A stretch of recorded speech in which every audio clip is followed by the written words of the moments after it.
Hello. So today we are talking about cooking oils. We are in my kitchen. I am not in my pantry, but we are going to be discussing cooking oils. So if you have any questions along the way, just let me know. Okay, I'm happy to help answer questions. And I am going based on the information that I have received for my health coaching, plus information that I've gathered over time. Do understand that there is a lot of controversy around cooking oils. So I'm going to give you the information I have, and then I recommend you do your own research as well.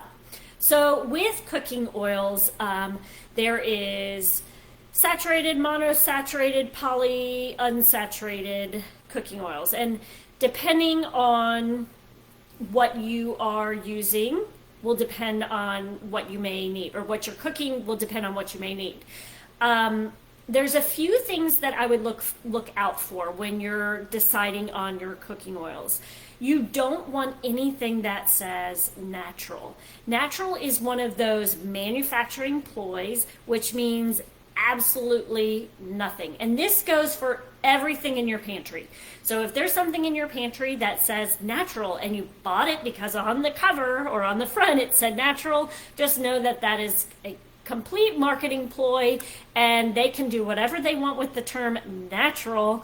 So unfortunately, it doesn't make a difference to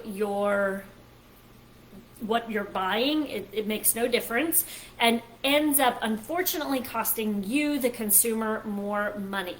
So do not do that. I would, if you could, and this is always thinking of that good, better, best situation, it would be best to buy things organic. But I understand that organic comes sometimes with a very large price tag. And right now, with inflation occurring and the amount to provide for the household, grocery-wise, it can be very expensive. So I would say, if you can buy organic, buy organic. In regards to cooking oils, it has been shown that it has 2/3 less pesticides when you buy organic. So if that's something that you can do, I would buy organic. And if we think about like fruit, I may not buy organic that way, because you can do a lot of washing to get some of the pesticide residue off. But with cooking oils, you're thinking of them being pressed. And so the pesticides are coming through into the ingredients, into the oils. So that might be one where you think, okay, I'm willing to spend a little extra money on the oils, the organic oils. So I'll get to the point. There are a few that I recommend. What we have in our household, there's actually 5. So if I'm thinking like coconut oil, I like to use coconut oil. I do not use coconut oil when I bake. I try to use different oils when I bake. There's some information in regards to cholesterol. They are still researching this, and like I mentioned at the beginning, there is a lot of controversy on cholesterol and coconut oil. They have found that it does not impair cholesterol for 30 milliliters a day. So if you are having 30 milliliters a day, your cholesterol will not be affected by coconut oil. In saying that, you may decide that this is not the route you want to take, and that's understandable. Also, cholesterol tends to, so what happens, cholesterol goes in, and it is, when you have tears in your blood vessels, cholesterol is there to kind of help close up the tears. So what causes the tears in our blood vessels? Sugar. That is why, for me, I don't bake with coconut oil, because if you're thinking of, okay, you're eating a lot of sugar, you're creating a lot of little micro tears in your blood vessels, and then you've got the cholesterol from your saturated fats going in and covering everything up. So that is one area I do not use, and that's up to you what you want to do in regards to that. And like I said, just research that information. If you don't feel comfortable using it, that's fine. Okay, so with that, the other one that I use, I don't use this often, but it's bacon fat.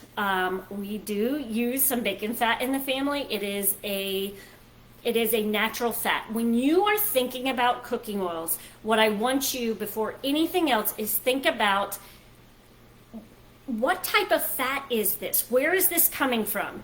Coconuts, they are high in fat. So therefore, I know that coconut oil can create fat, right? Same thing with olive. Olives are very fatty foods.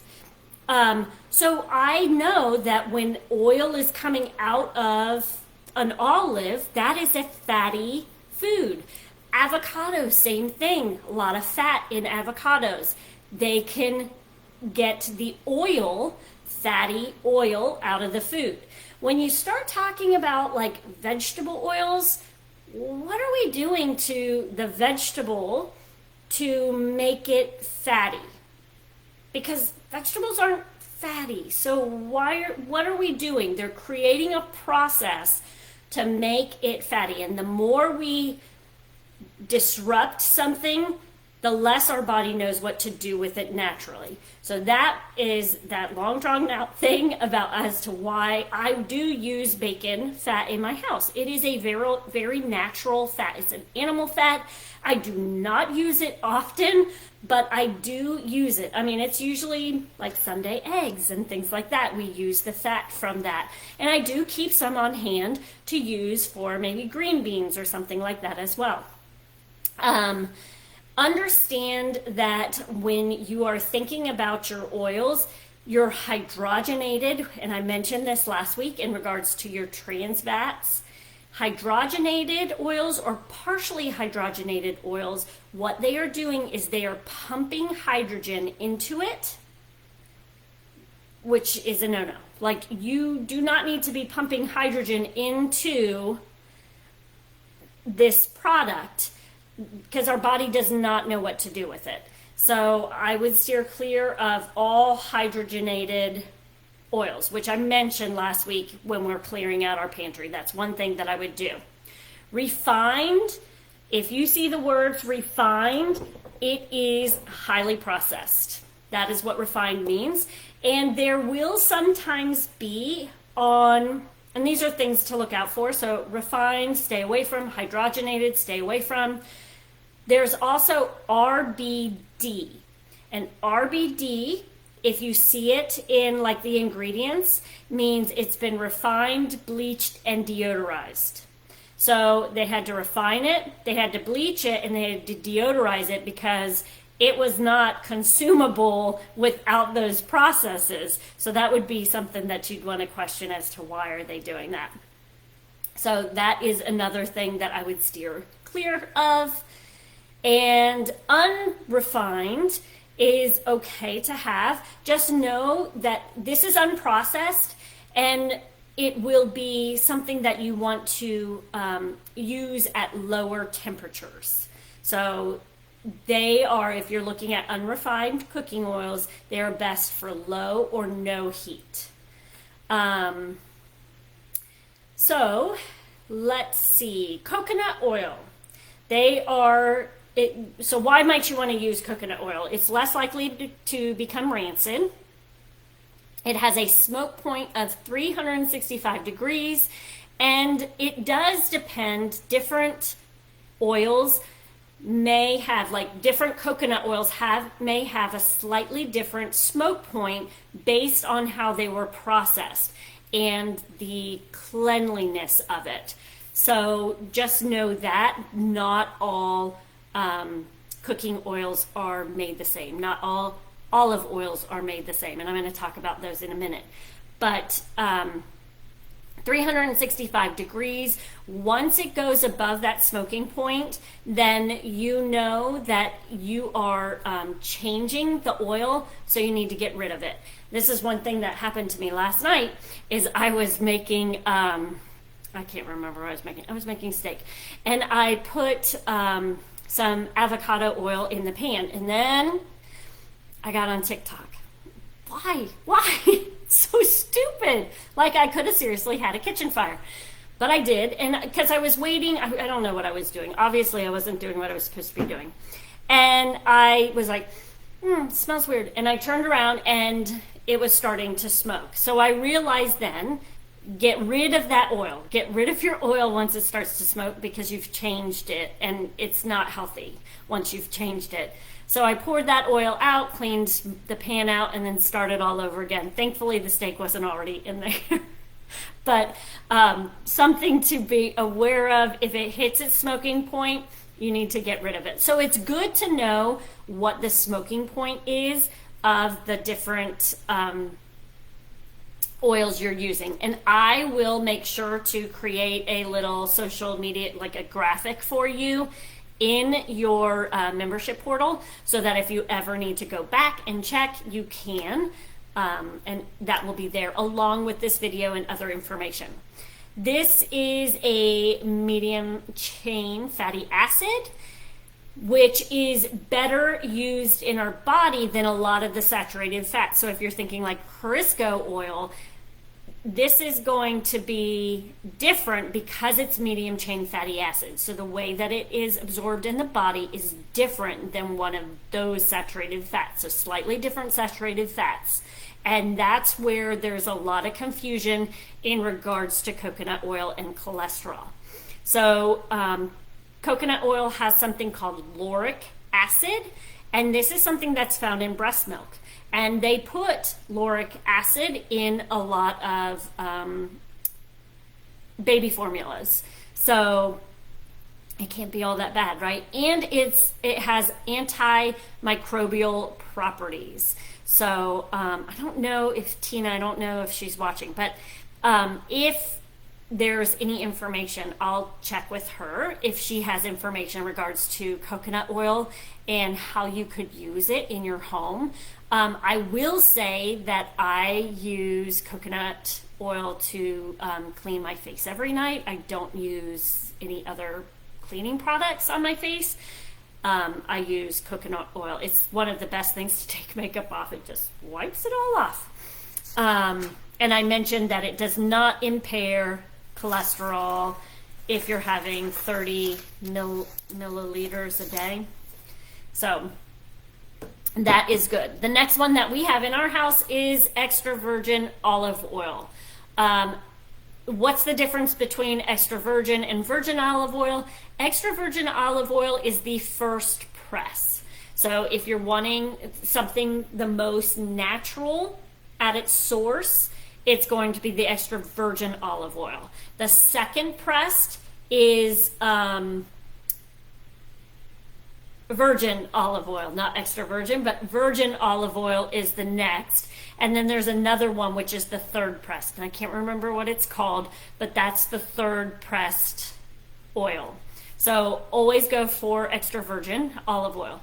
The other thing that I like to recommend is you want to go for glass bottles and not clear, because clear is more easily broken down and it will go rancid quicker. So you want to keep them. I buy all my bottles in this green or dark colored bottle. And then with the California one, this is one of the best ones that I've heard. If anybody else has any that they've heard of that they love in regards to olive oils, let me know. I'd love for you all to share in the comments which olive oils you like. I like California. I've heard some great things about it. So that is the one that I use. I will say that there's a couple of things. So they talk about cold pressed. There's also expeller pressed. You want to go for cold pressed if is better. Expeller press can be sometimes used with a higher heat. And this is where you then have to start looking into who is making your oils and looking into how they process their oils, because you want it to be less heat processed, because the higher the heat, the more it can break down the oil. So expeller pressed can depend on if it's a higher heat or not. So expeller pressed is going to be higher heat, but sometimes there are some companies out there who expeller press properly, and then some who are pushing it through and heating up the oil while they're doing it, which is not healthy.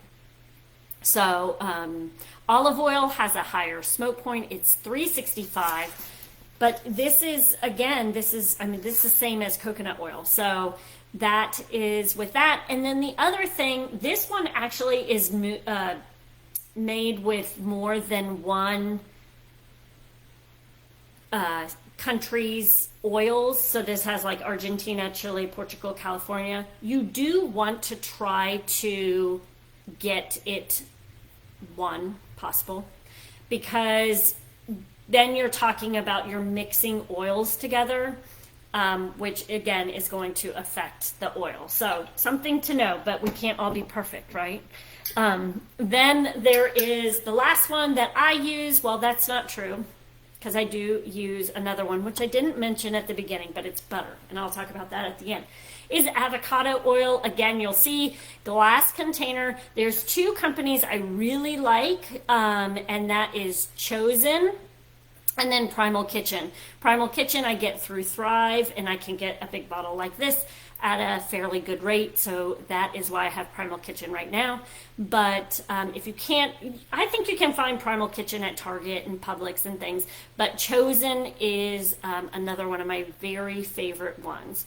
Avocado oil is great. Smoking point is 520 degrees. So if you're gonna do stir fries and things like this, this is a great oil to have and use for those, because it can go very high. So that tells you how high I must have been going last night with that steak, but it was also in a cast iron skillet. So, and there's not too much more to tell you about this. I love my avocado oil. I use this for pretty much everything because it has less flavor. So if something calls for, when you're baking, if something calls for vegetable oil, I don't use vegetable oil, I don't use canola oil, all that stuff, yuck. I use avocado oil in place of those, and it has no taste. I have used olive oil. It does have more of a taste. I have used coconut oil. I think I've mentioned this. But I don't use coconut oil anymore in my baking. So if I'm baking and I need an oil, I will use this. For some of you, if you want to pull oils out completely, you can use applesauce in place of oil. Just know that fat is not bad, okay? And we do need to make sure that we are getting a certain amount of fat in our diets so that we are healthy. And then butter. Butter is the last one of the oils. Obviously, I don't keep that in my pantry. I keep it in my fridge. But the two that I really like are Kerrygold and Vital Farms. I buy Vital Farms eggs and butter. They cannot be beat. I don't think. I think they taste amazing. But I do buy Kerrygold as well because I can't find Vital Farms at Sam's. So I've bought Kerrygold as well, which is a really good product as well for butter. And butter has a smoke point of 300 degrees. So probably not any of your stovetop sauteing and cooking, things like that. Keep that with baking. But those are what I recommend for oils. So if you want, this week, let's go look at our oils in our pantry. If you have question about any of the oils that you have, if you want me to give you my opinion based on it, and it's my opinion based on the education that I have gotten through my health coach certification, I can do that. But there are certain things you should be looking for. And like I said, if you have questions, let me know. I'm happy to help you all answer any questions you may have. If you need a new idea, something different, if you want to know how you cook with different ingredients, let me know that as well. And I'm here to help answer any questions that you have. I hope you found this information valuable, and I hope that you work on cleaning out that pantry of all of those cooking oils. Next week, we are going to talk about different sugars that you might want to have, the different processing of the sugars, what's good, what's less good. I mean, all sugar is good, right? But that is that information. I hope you all have a wonderful day.